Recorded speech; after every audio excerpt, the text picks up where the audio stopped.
Europe 1, il est 6h42. On se penche ce matin sur la crise de l'immobilier. Sur Europe 1, le gouvernement a compris qu'il s'agit, avec l'inflation, d'une préoccupation majeure des Français, mais il n'a pas trouvé la clé. Les emprunts sont difficiles, la construction est à l'arrêt, les locataires cherchent et ne trouvent pas, les propriétaires sont pris au piège de la rénovation énergétique. Pour en parler, Alexandre Lemaire, vous recevez Guillaume Martineau, président de la coopérative immobilière Orpi. Bonjour Guillaume Martineau. Bonjour. Vous représentez le premier réseau coopératif immobilier, 1400 agences.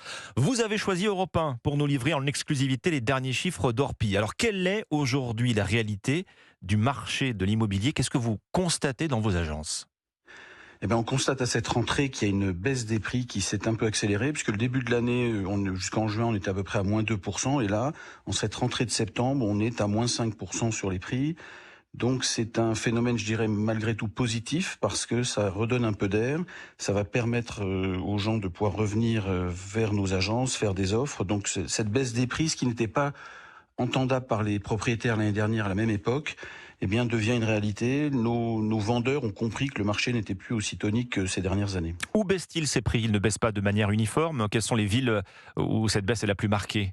Les régions? Strasbourg, par exemple, où on a une baisse des prix de moins 11%. Vous avez Lyon aussi, moins 4%. Donc ça évolue un peu partout. Paris qui continue aussi à se stabiliser, à baisser tout de même.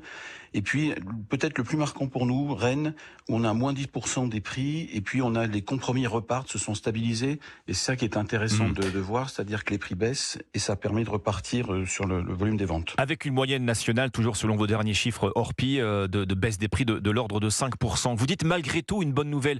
Qu'est-ce qu'il y a dans ce malgré tout? Pourquoi cette baisse des prix justement? Parce que depuis un an, nous, on alertait nos vendeurs et puis un peu les pouvoirs publics en disant attention, il se passe quelque chose sur le logement, le marché est complètement grippé, personne voulait entendre. Et puis je pense qu'à force d'en parler, nos vendeurs ont compris. Donc cette bonne nouvelle, c'est aussi pour redonner de l'air à nos acquéreurs parce que le marché est complètement grippé, vous l'avez dit, les crédits immobiliers sont extrêmement durs à obtenir.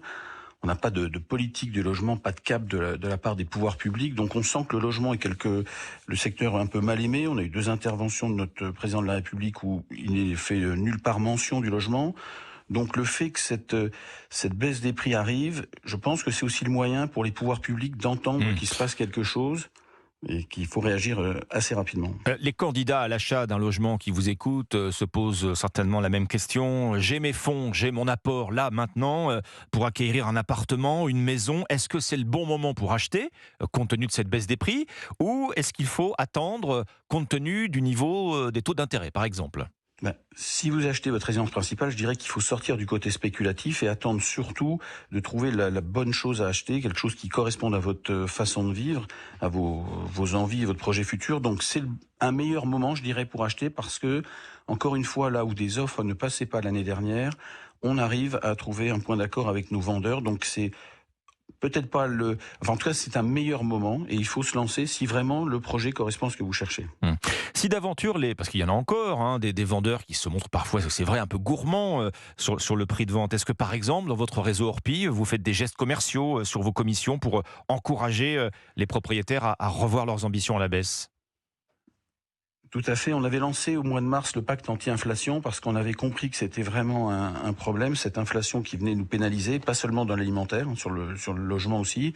Et c'était le moyen d'accompagner que nos agences fassent un geste, baissent du montant du prix de l'inflation. Donc, en tout cas, pas rester figé.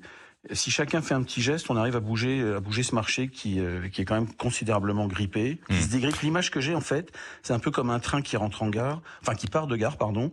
Et là, ça part tout doucement, c'est-à-dire que la machine se remet en route.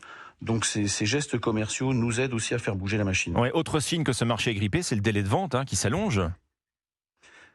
Voilà, on a 93 jours, donc ça augmente un petit peu selon les régions. On a des villes où ça augmente un petit peu. Donc ces 93 jours, ça reste, ça fait un peu plus de 3 mois. Oui, quand même.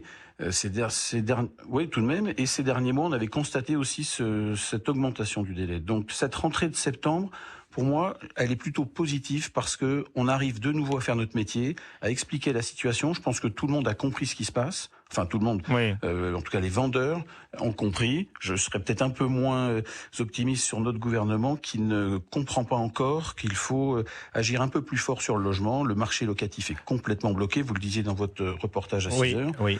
Donc il faut faire quelque chose. Guillaume Martineau, une question qu'on a envie de vous poser ce matin sur Europe 1, c'est cette grosse épine dans le pied des propriétaires, la question des passoires thermiques, l'incontournable rénovation énergétique. Plutôt que d'engager des travaux qui peuvent être extrêmement lourds, de plus en plus de propriétaires vendent. Il faut assouplir le calendrier de la rénovation thermique. On a vu le gouvernement rétro-pédaler. Les logements classés G ne pourront plus être loués à partir du 1er janvier 2025 s'ils ne sont pas rénovés. Je pense qu'effectivement, il faut assouplir, et d'ailleurs à tel point que le ministre hier, en début de matinée, proposait d'assouplir, et puis vous parlez de rétropédalage, c'est ça, en début d'après-midi, c'était plus le cas.